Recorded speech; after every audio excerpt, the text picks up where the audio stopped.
Hi guys, কাউকে কখনো কষ্ট দিয়ে কথা বলবেন না কিংবা কষ্ট দেবেন না। আপনি কষ্ট দিলে হয়তো আপনি ভুলে যাবেন, কিন্তু যাকে কষ্ট দেওয়া হবে সে কিন্তু জীবনে কখনো ভুলে যাবে। একটা গল্প বলি। এক ব্যক্তি ছেলে খুব রাগ করত।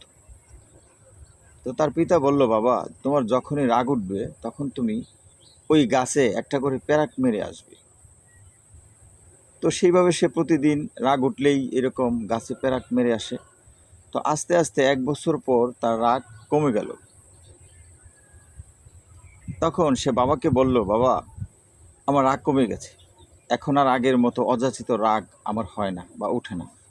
তখন বাবা বলল, ঠিক আছে, তাহলে গাছ থেকে প্যারাকগুলো উঠিয়ে নিয়ে আস।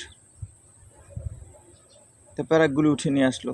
তখন বাবা বলল, প্যারাক যে উঠিয়ে নিয়ে আসছে, প্যারাকের কি কোনো চিহ্ন ছিল? হ্যাঁ বাবা, গাছ পুরো গাছের মধ্যেই প্যারাকটা যে বসেছিল একদম ছিদ্র হয়ে গেছে। তো বলল যে, বাবা, তোমার রাগ হয়েছিল, আবার রাগ চলে গেল, তুমি প্যারাগ উঠিয়ে নিয়ে এসেছো, কিন্তু ওই গাছের দাগগুলোকে তুমি মুছে দিতে পারবে?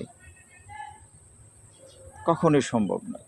তাই আমরা রাগের মাথায় কারোর সাথে খারাপ ব্যবহার করলে কিংবা কোনো ভুল সিদ্ধান্ত নিলে এটার জন্য আমাদের সারা জীবন পস্তুত হতে পারে। তাই বলবো, অযথা কাউকে কষ্ট দিবেন না, কারোর সাথে অযথা রাগ করবেন না। Thank you.